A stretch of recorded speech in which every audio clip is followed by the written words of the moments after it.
we're going to go ahead and get started with the program. I want to welcome everyone to the Pro Football Hall of Fame. My name is Jerry Shockey. I oversee all the youth and educational programs here at the Pro Football Hall of Fame, and we want to thank all of you for tuning in here today for our Heart of the Hall of Famer series. Some of you are veterans to our programs here. You might wonder with a little different setting that's behind me. We're actually not in our distance learning lab. That's with all the expansion and renovation that's going on here. There are construction workers tearing up through there, so I had to move my lab to my office. So that's why the little different setting, a little different background here. But I'm glad you guys could connect in.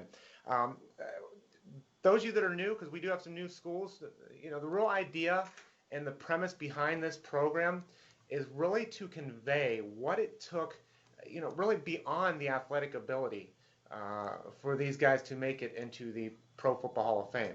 Because you know, we know they're great examples of athleticism and skill. But the one thing can be said about most of our Hall of Famers is that if their God-given ability didn't lie in professional football, they would have gone on to excel at some other life endeavor, whether it's a preacher, pastor, teacher, whatever their calling was.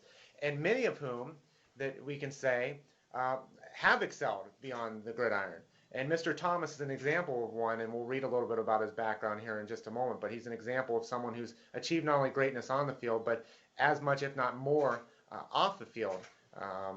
So we're excited to be able to bring Mr. Thomas to you guys today so you guys can ask questions about what obstacles he faced, what character qualities do you think are most important, and those sorts of things. So with that being said, I just want to double check with everyone here. We've got all the schools connected, but I want to make sure that we recognize those folks that help make this connection possible, because without a team of folks, this isn't possible.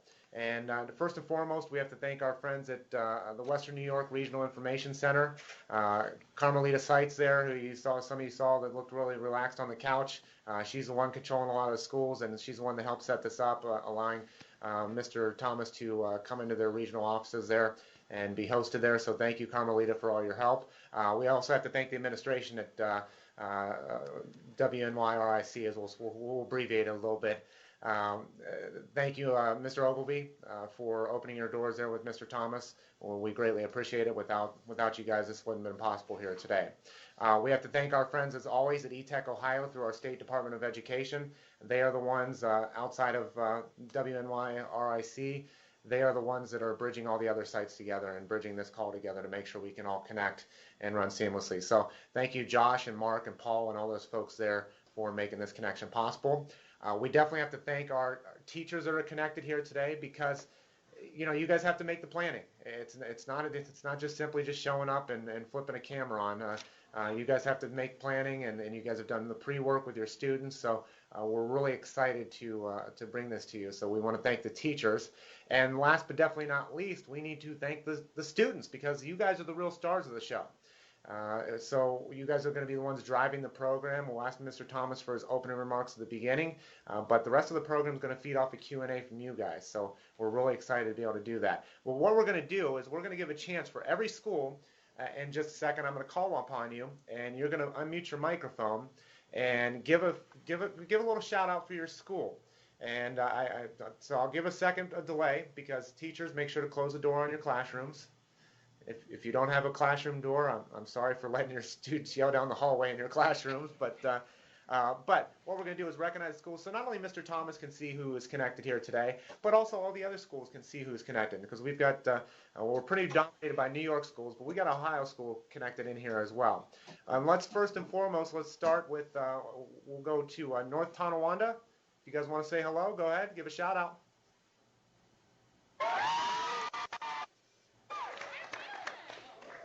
All right, North Tonawanda, appreciate it. You guys are always enthusiastic. Do you guys have your podium set up again? Didn't you guys, weren't you guys the last time had a podium set up?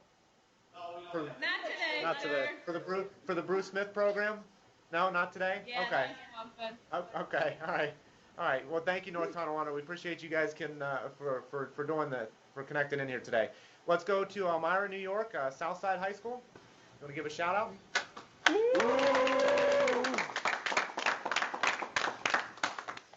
Not bad, not quite as enthusiastic as the folks in North Tonawanda, but that's okay. That's okay. Let's come to Ohio, and let's go to Lorain County JVS.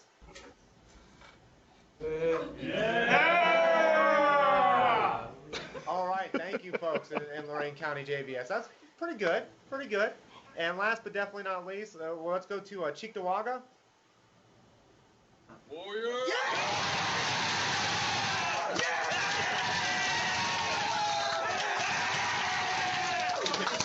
Okay, thank you, Cheektowaga, and thank you for the enthusiastic one. I'd like to have closed on that one, but we still have another school, Williamsville. Can you show Cheektowaga up?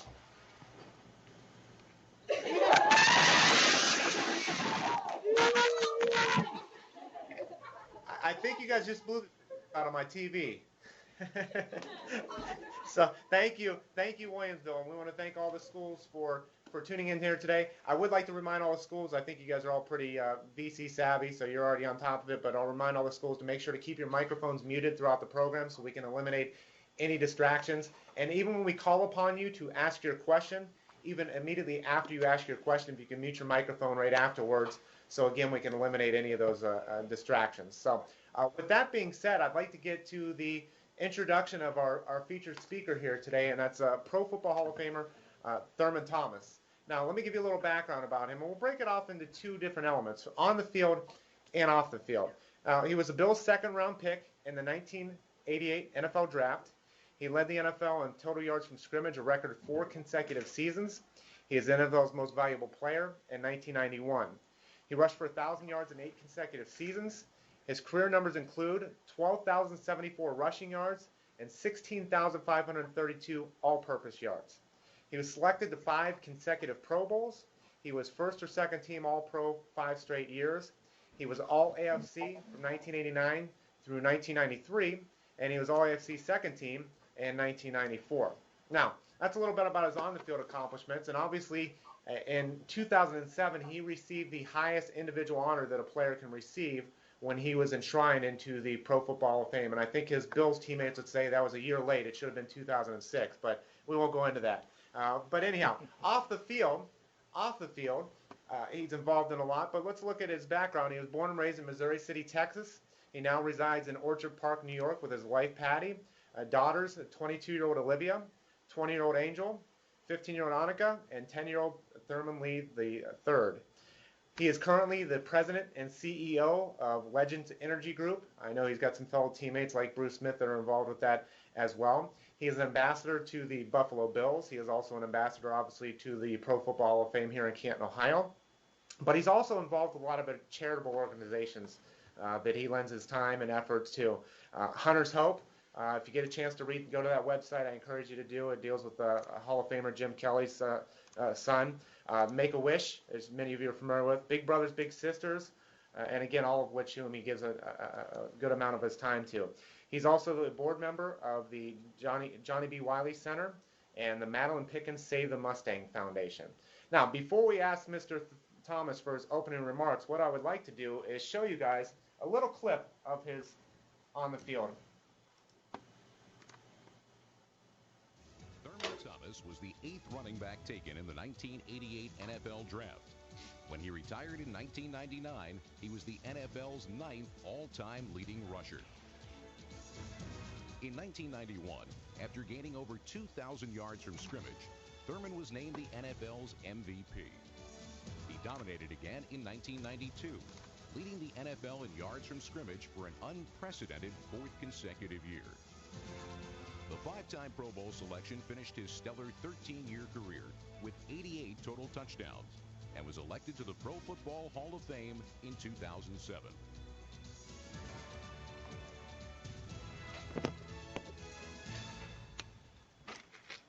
And if all the schools would unmute your microphones and join me for a second and give a warm round of applause to Pro Football Hall of Famer Mr. Thurman Thomas.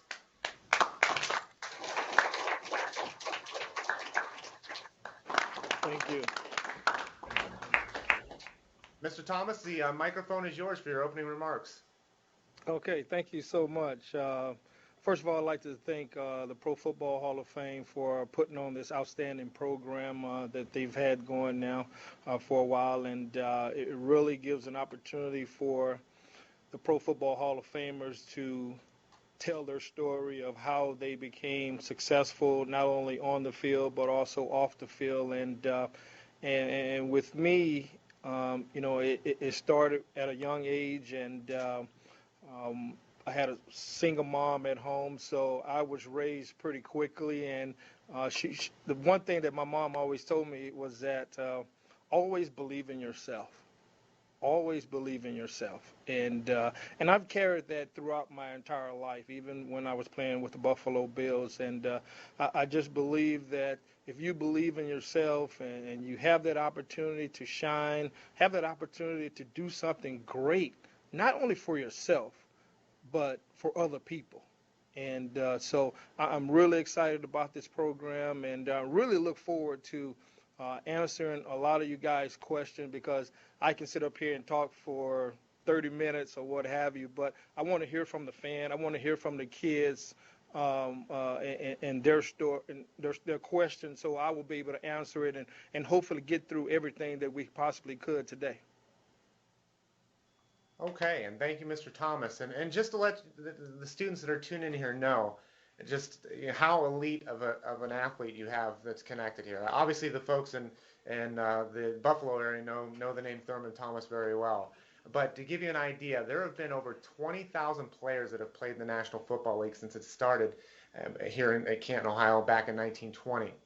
Out of that, you start thinking about the numbers. There are only 273 members of the Pro Football Hall of Fame, and out of that, only 230 or so are actually players. The others are contributors, which are owners and things like that. So it gives you an idea of just how elite. There have been a lot of great players that have came in the Pro Football Hall of Fame, but it's not the Hall of Great, it's the Hall of Fame. So you have such an elite player here that you guys can learn what did he go through in his life. Ask those questions about the 6 pillars that we're talking about: the trustworthiness, the respect, the responsibility, fairness, caring, and citizenship.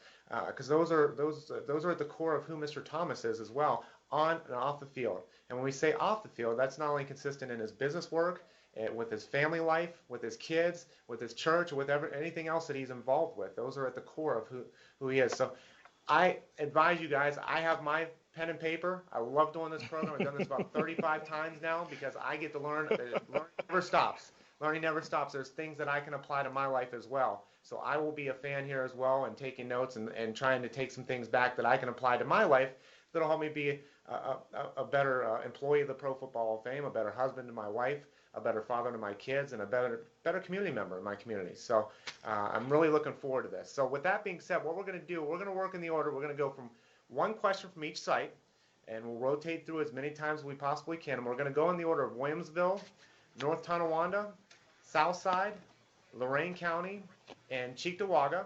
And again, I want to remind the schools to make sure to mute your microphones immediately after you ask the question, so we can eliminate those background distractions. So with that being said, Williamsville, you got the first question of the program. What do you think true sportsmanship is? Can you repeat that one more time?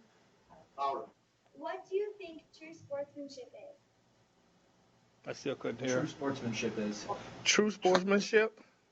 Well, I think when you talk about true sportsmanship, and really I think that happens after a football game. There's times where I played and after a game and we lost, especially the Super Bowl years. The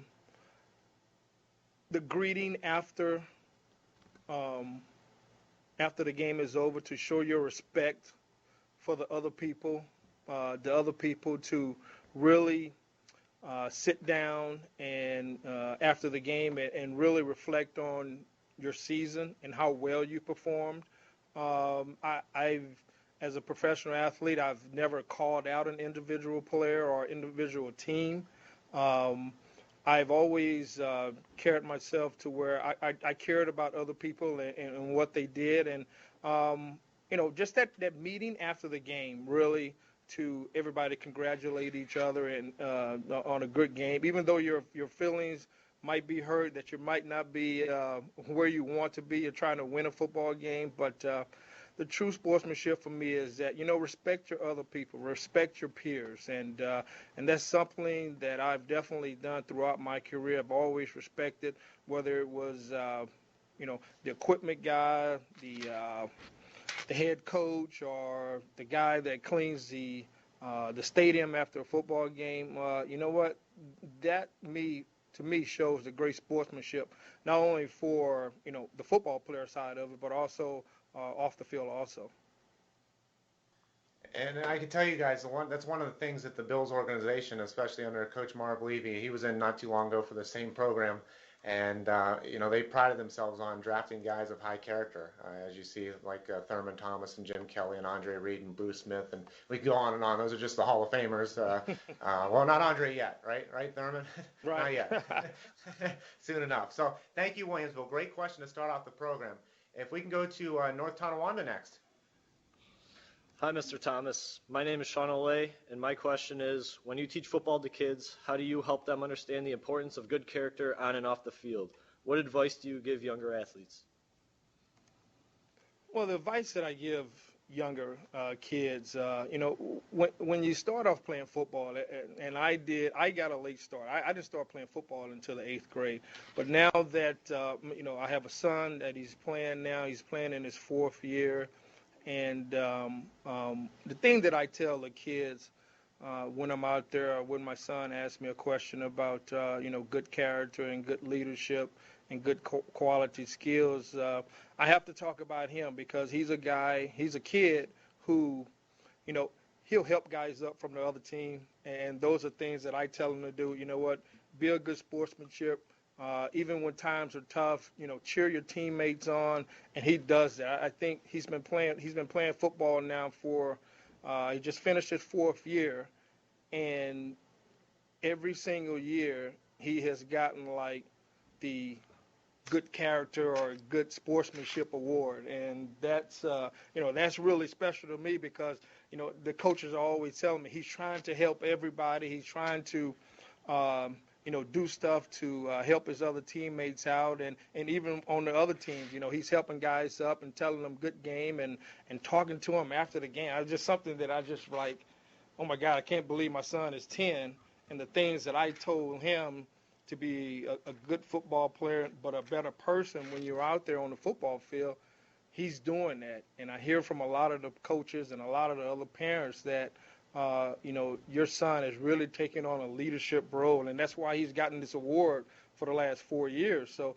whatever I tell my son to, help others and I do that to the same kids. I do it to kids who may be in high school or college or even the younger kids that my son have been playing with. And so, I get a lot of parents coming up to me and saying, you've really made an impact on my kid about going out on the football field, trying, but respecting others. And so, that as a father and as a friend, that makes me feel really good.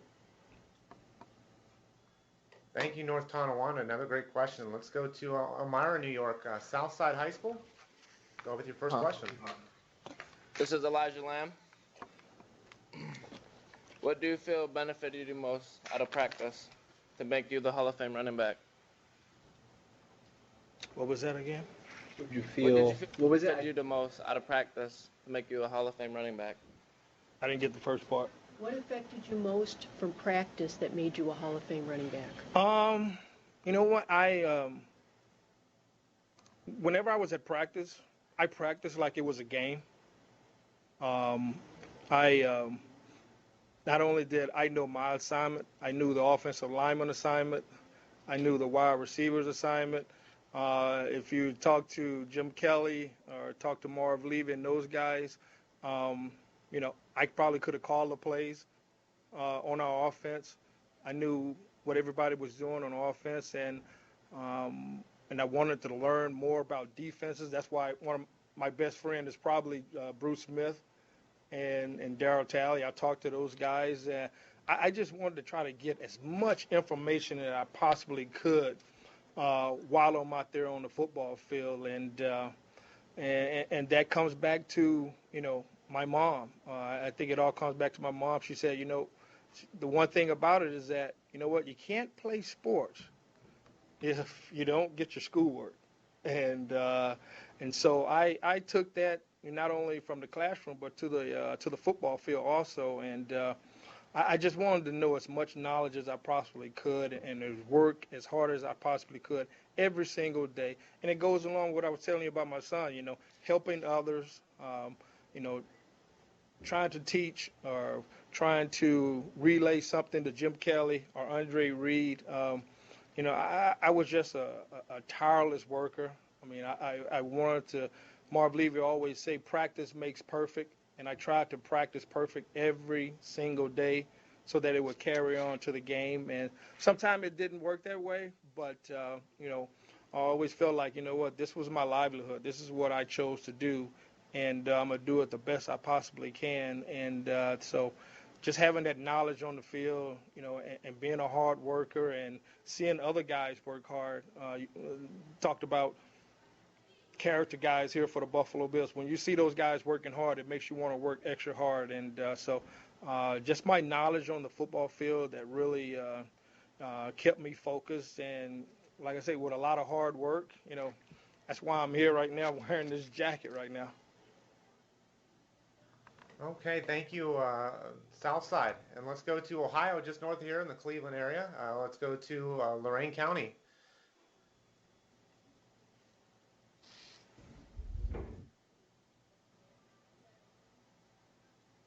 Lorain County? Sorry about that.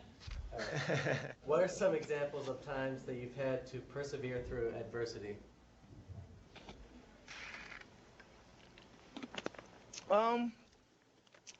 There was times, I'll start probably with the one that I really talk about all the time. Going into my junior year at Oklahoma State University, I had a partial tear of my ACL ligament in my left knee. And at that time, I thought, man, my career could be over. It really could be over. I might not have that opportunity, that dream to make it in the National Football League. And so what I did, I started focusing more on my school. Just because I knew if football didn't work out, I had an education to fall back on. And so with me hurting my knee, it gave me a different perspective of, okay, what is real about this right now? And so leading all the way up to that, I know I had to work hard. I had to do whatever I could to get myself back in the shape that I thought that I was, to have that opportunity to play in the National Football League. But on the other side, I had to get my grades right. So I really kind of switched gears. I put my studies first and football second. And right now, to this point right now, I'm exactly 26 hours away from graduating from college. I've been taking college classes online, so that's something that I promised my mom that I would do, and continue to do it. But I knew I had to work after I hurt my knee. Even though school became first, it was still hard work to do. I knew I had a long way to go, and the one guy that pushed me really, really hard, if we ran 10 sprints, I would run 11. If he did 225 15 times, I would do it 16 times. And it pushed me. And that person that you guys have probably heard of him is Barry Sanders. Barry Sanders was a guy that I played college with for a couple of years at Oklahoma State, and he pushed me. But getting back to that situation that I was involved in when I hurt my knee, I thought everything was over. So, that's one of the things that when you talk about adversity, overcoming a lot of different things, and the NFL telling you that, you know what, we're going to take you in the first round. We're thinking about taking you in the first round. And then it doesn't happen. I become a second-round pick of the Buffalo Bills in 1988. And I had a little chip on my shoulder, without a doubt, and that pushed me. But really going back to when I hurt my knee back in 1986, going into my junior year, that was the adversity in my life that kind of changed everything. I just at first when I got to Oklahoma State, I just wanted to be a football player. I knew my grades were okay, were pretty good, but I wanted to be able to fall back on something just in case that football didn't work out. And like I said, out maybe a couple of summers away from graduating from college, which I promised my mom. So to overcome adversity, keep working at it. Eventually, good things will happen to you. And I think, going back to what Mr. Thomas said at the beginning, that's crucial to that is something that he already said was always believing in yourself. And that's obviously something that he's always had, that self-belief that was instilled from him from his childhood. But think about that. That's adversity that he faced on the field and a reality check in life. We encounter adversity every day, whether it's in the form of a test, whether it's in the form of a bully, whether it's a program that you're doing at work, or whether it's a family life. It could be. There's all kinds of adversity we face in life every day. But at the core of getting through that, I think if you go back to what Mr. Thomas said, and believing in yourself, that no matter what, you're going to get through it one way or the other, is going to be crucial to achieving, to getting through that barrier. Whether you go around it, under it, over it, or right through that barrier. Working your way to your goal. So thank you very much, Lorain County. Let's go to Cheektowaga, and then we'll come back to Williamsville.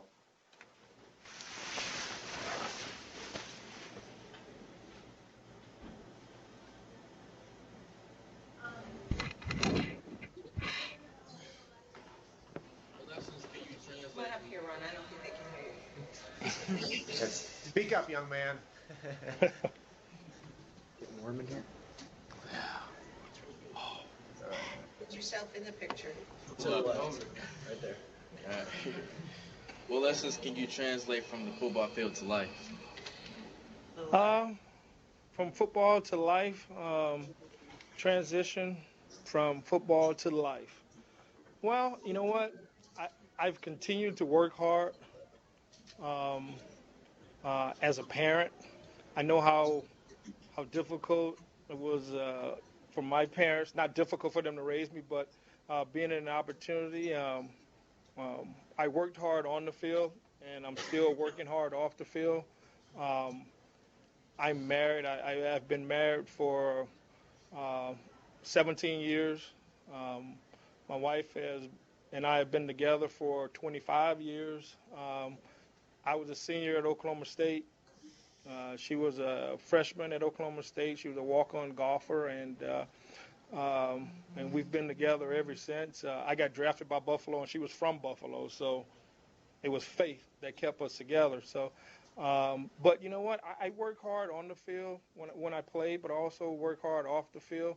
I try to do what's right every single day. I try to make people smile every day, which was something that I did on the field with my teammates. Even when something bad happened, I always, try to make them smile and try to make them forget about it. And that's what I do with my kids now. I just had a daughter graduate this past August from University of Florida. She was a Gator. Go Gators. And I have another daughter who's 21, and she's a couple of years away from graduating from college. And you know what? My oldest daughter has a job. My second daughter, Angel, she has 2 jobs. And I have a 15-year-old daughter that plays volleyball, and my son plays football, basketball, and baseball. But the hard work, what I did on the field, I'm continuing to do it off the field, and I can see the results now from my kids and how they work hard and how they do things. And daughter graduating from college, she got an academic scholarship and graduated from the University of Florida in 4 years. So I know the type of hard work she's doing, and that's what makes me proud as a dad, to see that my kids are working hard, that they're doing whatever they can to be successful. So whatever I did on the field, I worked hard at, and what I'm doing off the field, I'm also working hard at it. And like I said, I can see the results, with my kids, excelling in their academics, and that makes me proud as a dad, and it's got me to where I am right now. But I'm only 46 years old. I still want to live for a long, long time, and I'm gonna continue to work hard. That's why when I retired, the transition from football to life was very easy, because I continued to work hard at whatever it was that I did, whether it was raising my kids, opening a business, and just taking care of the family. So I've always worked hard, and I'll continue to work hard. I've never been in the NFL. I've never owned my own business, but I got to say that I got a 1 and a 4-year-old at home. With you having 4 kids between 10 and 20, 22 or 24, that might be the most difficult thing that you've done in your career is doing that. So, but let's talk about I don't know if these students realize. I mean, being a parent it's work. It's a lot of work. There's a lot of love involved, but it's a lot of work. And but let's talk about, use the word in there. Use the word success. And obviously, you've had a lot of success in your life, but you also use the word hard work as well. One thing I want to convey to the students that success doesn't always mean that you can afford to buy $1 million home or that you get inducted in the Pro Football Hall of Fame, because you've been on kind of, I don't want to say both ends of the stick, but you've had a Hall of Fame career, but you guys have also been on the losing end of some Super Bowls as well, and you don't always get that pinnacle achievement. You don't always get the A on the test. You don't always make the football team. What do you have to say to those students that go through that? Well, you know what, and it is a difficult situation where, like you say, when you don't get an A on a test or you don't win a Super Bowl, it's difficult. It's a part of life. It's a part of my life that I understand as not only as a football player, but as a human being. I understand that you're going to have your ups, you're going to have your downs, but it's how fast you get up with me. It's how fast you get up. And, there's some things in my life. Yeah, I wish that could change, but it didn't happen that way. But losing those 4 Super Bowls, it's devastating to me. Every time the Super Bowl comes around, oh God, I'm like, oh boy, here we go, 4 years in a row again. But you know what? It doesn't bother me. I got friends like Jim Kelly and Bruce Smith and Darryl Talley and Andre and Marv that I talk to all the time. And we're very proud of what we accomplished. You know what? Like you say, you might not get that A on the test, but don't be upset because you got a B. I mean, a B is, it's a B. I would take a B any day, So don't be upset about it, Just, come back and try harder.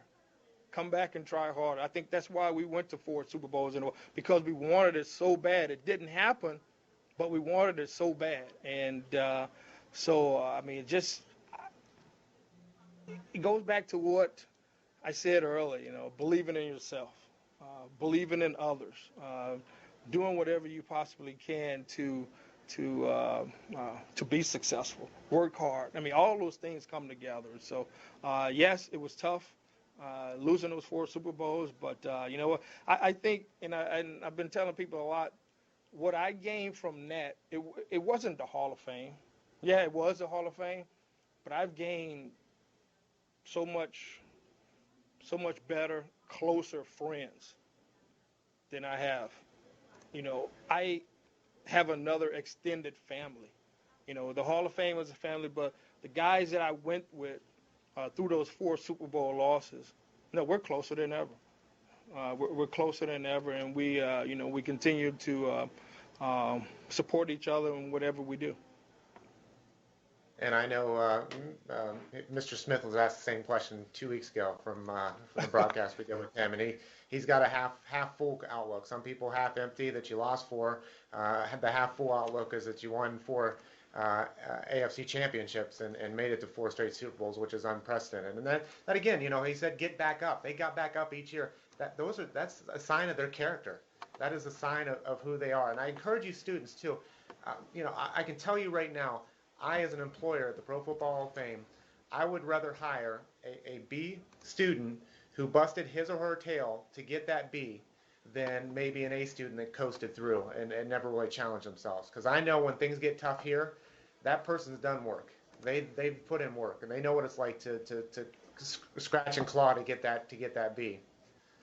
That B that you're talking about, they're going to continue to strive to try to get that A. You know what? They're going to continue to try to get that A. It may not come as quick as they want it to come, but they're going to continue working to get there, because you know what? It's important. It's important to never give up. And that was a great point. Let's go ahead and go back to the top again. Let's go back to Williamsville. Williamsville, go ahead.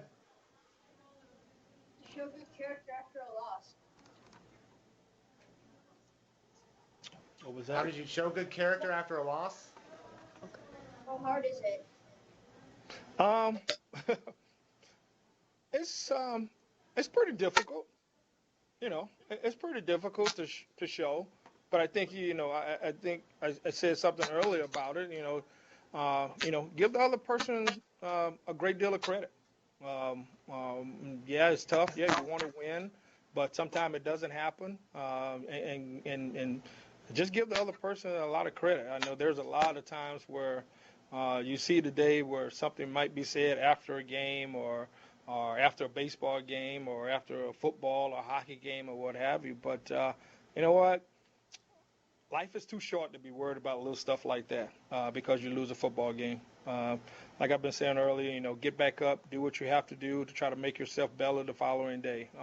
Sure, it's tough after losing. I mean, the last Super Bowl that we lost to the Dallas Cowboys, Emmitt Smith came up to me and said he had his little niece with him, and he said, said to his niece, "Can you shake the hand of the best running back in the National Football League?"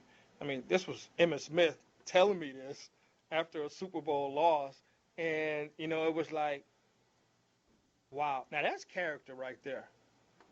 He knows that I'm hurting, and he told his niece to say hello to the best running back in the National Football League. And at that point I was like, wow. And I was like, well, all right, but today's your day.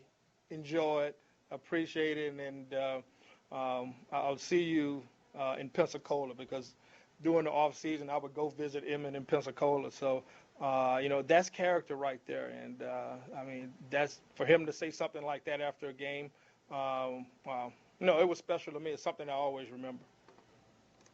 Now, did he say you were the best dancer? So, a reference, in case you guys don't remember, Emmitt Smith won Dancing with the Stars about 5 or 6 seasons ago. So, and you might not have seen it. But anyhow, North Tonawanda, go ahead.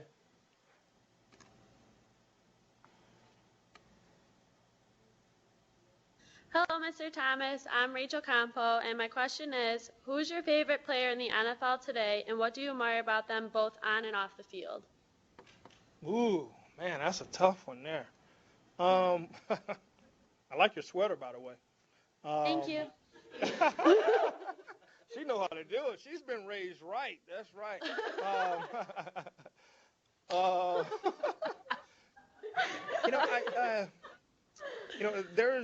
There's not a lot of players that I had an opportunity to play against that are playing right now, but one guy that I really do look at and admire, well, I guess you can kind of say it's like a family. What Eli and Peyton Manning have done since they've been in the league.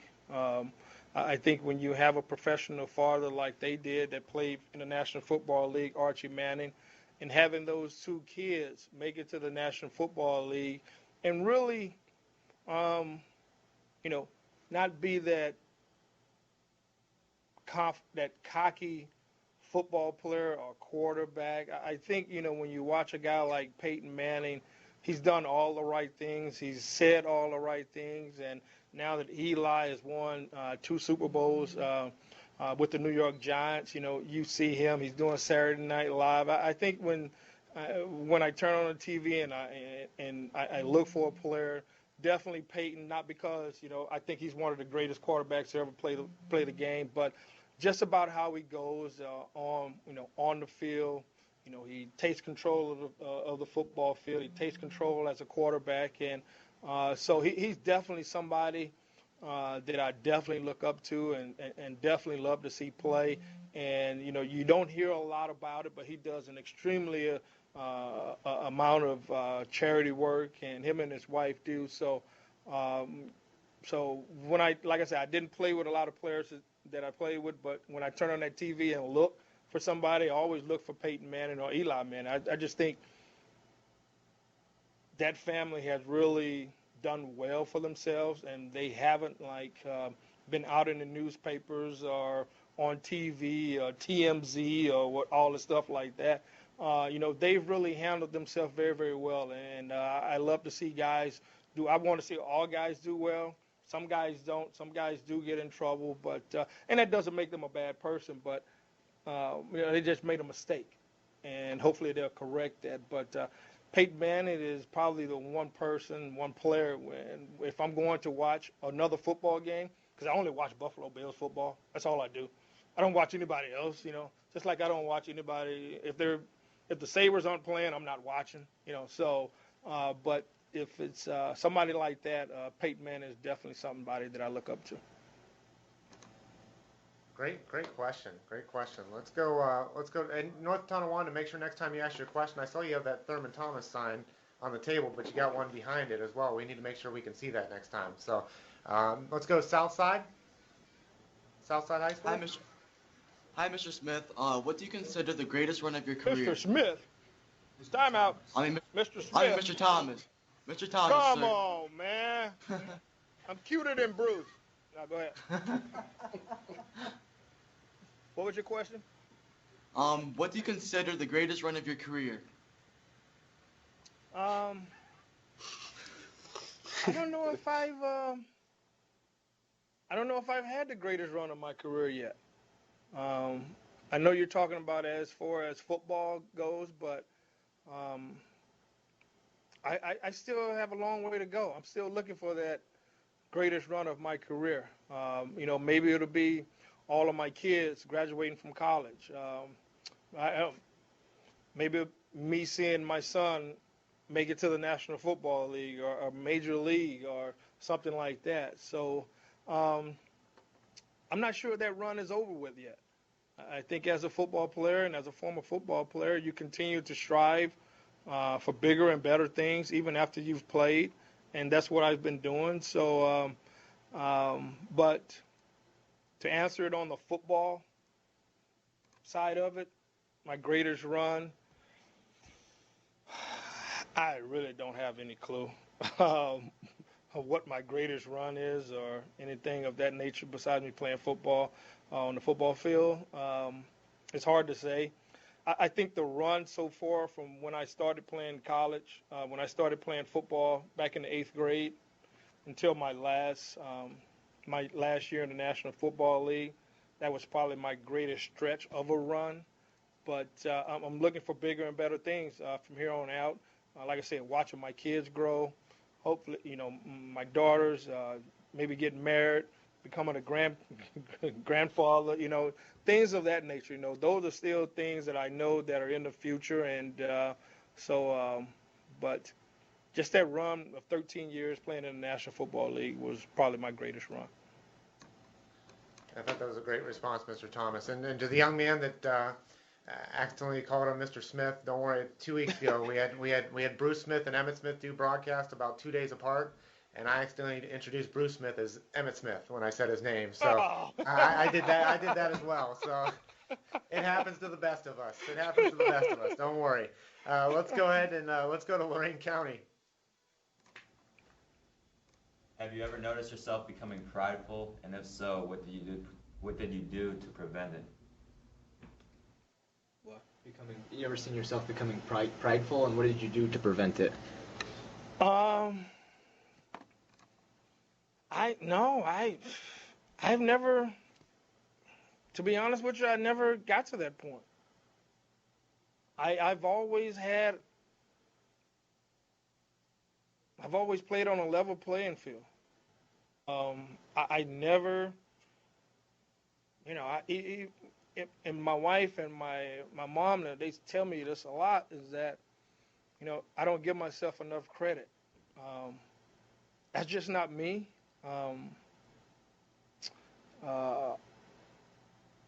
I believe that, to keep me level-headed, to keep me on ground, that I never talked about myself.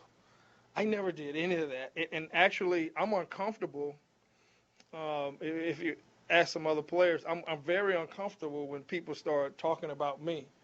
I mean, I'm very uncomfortable with that. I have friends who I go out to dinner with, and and they'll start complimenting me and saying all type of stuff, and I'll give them a certain look, and I'm like, what are you doing? I just have never, like I said, I feel very uncomfortable when people talking about me or reading my. I kind of felt uncomfortable, even though, it was getting into the Hall of Fame. I just, from the people reading the stats all the time, it just felt like, oh God, not this. So I've been very level-headed throughout my life. Like I said earlier, yeah, I made some mistakes, but it wasn't because of who I thought I was. I can get away with whatever. I've never been that way. My kids are not that way. Even my kids get kind of weirded out when other people start talking about their dad. So I just have a level-headed of not going there, and not doing that, and not talking about myself. But also, on the flip side of that, I love to talk about other people. Like I said, I can sit up here and talk about Emmett and Barry and Peyton Manning and all those guys. So my mom is probably, she has something to do with that, keeping her level-headed. Don't. She always say, don't get too big for your britches. I don't know if you guys heard that before. So that's a saying that, my mom, don't get too big for your britches. And I think I've kept that throughout my life. I've kept that throughout my career, and it's it's something that I just don't do. And I think students, if you guys had a chance, if you did the pre-materials, there was a couple links that I sent you about his background, but one was a YouTube link for his introduction for the TriMet, and towards the tail end, it talks about showing him with his wife and kids and just relax on the couch. That's what his ideal environment would be, was just to just be hanging out with his family at home, no limelight or anything like that needed. So if you got a chance to watch that, if not, go watch that YouTube video. It's a really good piece. Let's go to Cheektowaga. Character qualities. So they can see you. What character qualities have been the ones that have guided you through your life?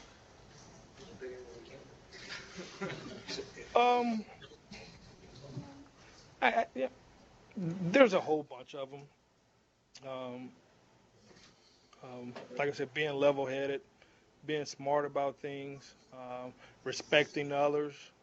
I think that's the one thing that has really the one thing that's really gotten me through throughout my life is that, growing up, I'm the only child. And my mom was a single parent, and there were a lot of other people that saw something in me.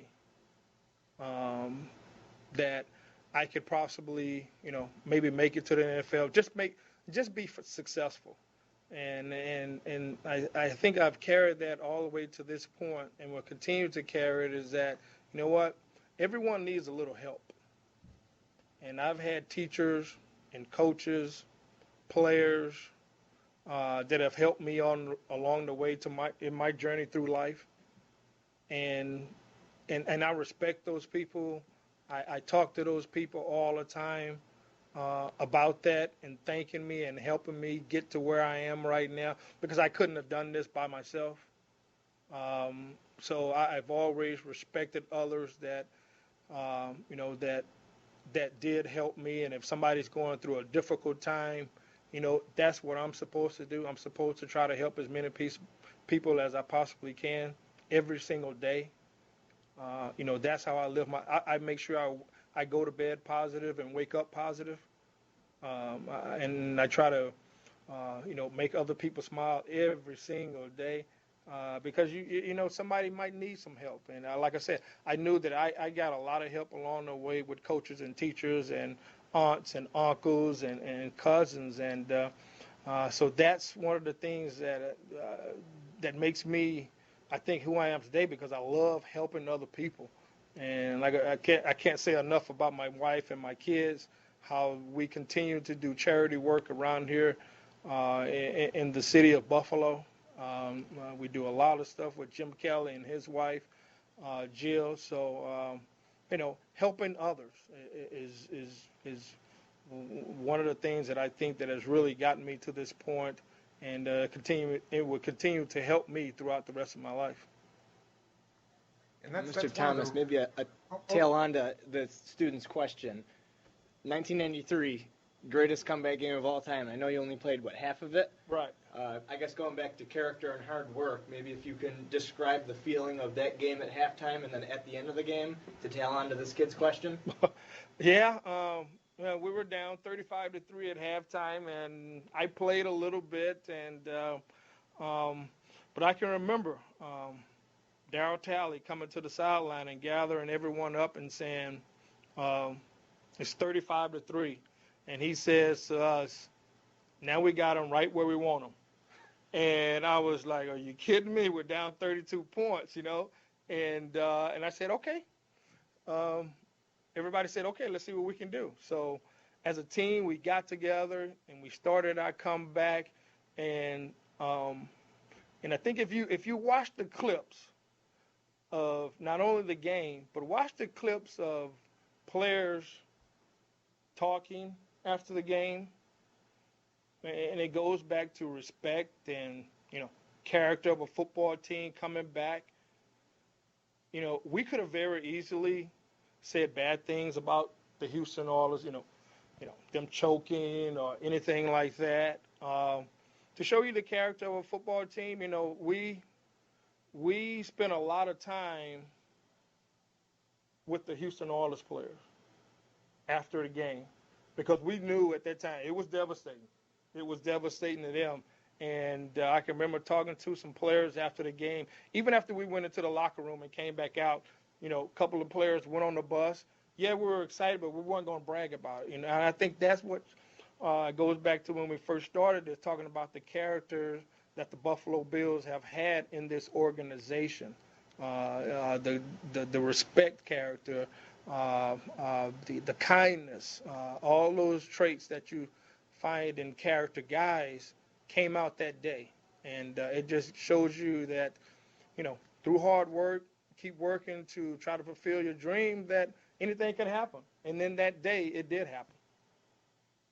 And I learned the hard way with Warren Moon not to bring that up. So yeah, exactly. Yeah, I was trying to teach the kids a lesson, but I think Warren was like, I don't even like talking about that one. So, but think about this. They had Frank Reich was there. I mean, Jim Kelly didn't even play that game. Frank Reich, here's a guy that was led the largest comeback in college football history and the largest comeback in NFL history. And I know Coach Levy shared this with students that he didn't have some big speech. People asking, what'd you say to your players to get them riled up, get them pumped up? And he's like, I didn't have to motivate them. They motivated themselves. I mean, maybe he shared a Winston Churchill quote or something. Who knows? But it's kind of an inside thing.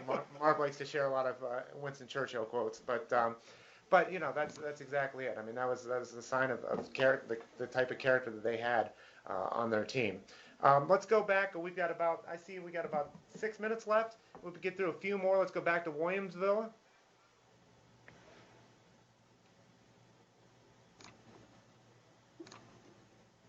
Hi, Mr. Thomas. I'm Aditya. What advice would you give to a current athlete who behaved very badly? Who have behaved very badly? Who have behaved very badly? Well, there's a lot of ways that you can go through that. that you can do that. I believe in discipline at my house, with my kids, with my 6 dogs. You have to talk to them, talk to that person, talk to that athlete, talk to that individual, and tell them that, you just can't do that anymore. If you want to be successful in life, sure, you're going to make some mistakes. But what my mom did when, if I didn't do something at home, she ordered my coaches throughout high school that, it was a list that she gave them. If I didn't vacuum or didn't clean up my room, she gave them a list, and that actually took some playing time away from me. Because she knew that would hurt me more than anything. Me not being able to be out in the football field or basketball court and help my team. So I think with a young athlete, there's still a lot of growing pains, still a lot to learn in that situation. But I think as a parent and as a coach, I think it falls more on the parent to discipline that kid or your kid a little bit, not anything harsh, but I think you have to have kids these days understand that, hey, in order to be successful, to make things easier for you in life, you have to stay on the right path. So I don't know what sport it was or could be, but talk to the parent and probably talk to the coach to see what the discipline should be. Let's go to North Tonawanda, and we might have one more for maybe Southside High School. They just texted me and said they got called out to a fire drill, but they're back in the classroom. But let's go to North Tonawanda first. Oh. Good morning, Mr. Thomas. I have a crew neck on as well, if you want to look at it. But my question today is, if you had not pursued a career in football, what other career would you have pursued? Oh, great question. Right now, like I said, I'm 28 hours away from graduating in college with hotel and restaurant management. But I had not received that scholarship from Oklahoma State. My real father was, he drove for Greyhound for 35 years. My stepfather, he drove for UPS for 34 years. And I had a couple of uncles that were truck drivers. So I probably would end up being a school teacher. I think I probably end up being a school teacher, probably a phys ed, something like that. Even though all my family drove 18-wheelers and things like that, I just think growing up in Texas, a football crazy town, that I probably would have been a school teacher. Because I wanted to be around sports. I wanted to be around kids and try to teach them, the game of football. But so probably a school teacher. Thank you. Yeah. I think you'd have made a fine school teacher as well. So let's go with the last question of the program. Let's go to Southside. I know you're back from your fire drill. Hopefully you're not too winded. Go ahead with the question. Hi, Mr. Thomas. What running back did you idolize and try to be like? Actually, I had two. Since I grew up in Texas, grew up in Houston, Earl Campbell played for the Houston Oilers. He wore 20 at the University of Texas and wore 34 with the Houston Oilers. So he was my guy that I wanted to be like, but also started working out like Walter Payton. So Earl Campbell and Walter Payton were my idols growing up. Even though I lived in Houston, I knew a little bit more about Earl Campbell than I did Walter Payton. But I used to see Walter Payton run these hills. And being from Texas, there was a lot of hills in Texas. And so I started doing that, and I got a chance to meet Walter Payton back in 1988. We played Chicago, up in Chicago, and I was sitting on getting my ankles taped, and I hear this guy come in and says, "Where's that number 34 at?" And come around the corner, it's Walter Payton. I'm like, oh my God, I'm like, oh, it's Walter Payton, the sweetness. We come, we talk, we shake hands, we hug, and just a little side note to that, Jim Kelly comes running up and says, "Oh my God, that was Walter Payton." He was like, "Give me a high five." And I was like, I just shook Walter Payton's hand. I'm not giving you a high five. So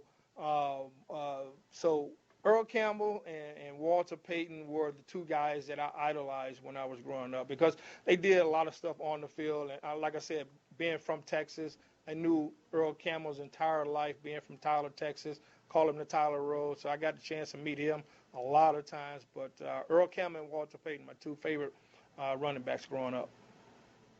And definitely two high character guys as well. So, you know, I know you've shared a lot of information here, Mr. Thomas.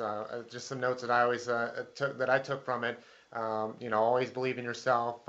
Always be respectful. I like the one quote that you had: "A good football player, but a better character." When you're talking with your kids, with your son.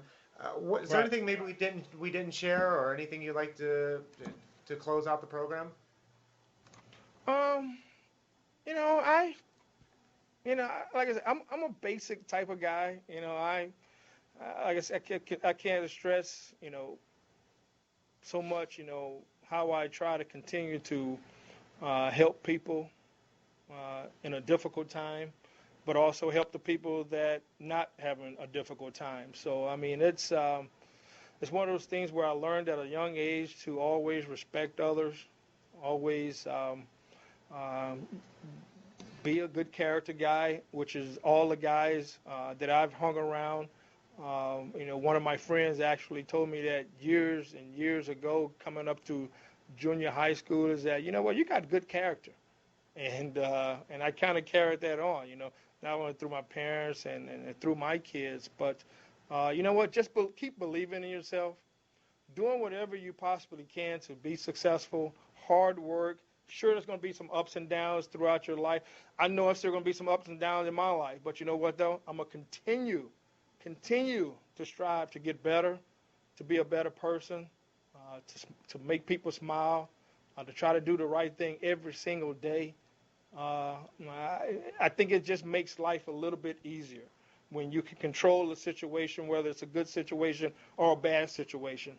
The conference is about to end. That is definitely important. That was our 5-minute warning. The bridge is going to disconnect. Yeah. So, thank you very much, Mr. Thomas. On behalf of the Pro Football Hall of Fame, from our executive staff, especially my boss, who's a Buffalo native. You know Joe Horrigan pretty well. You know the Horrigan name with the Bills organization. So, just want to say thank you for taking time out of your busy day and taking time away from your family to come spend it with students from across the country. Students, let's give them a warm round of applause. Say thank you. Go ahead and unmute your microphone.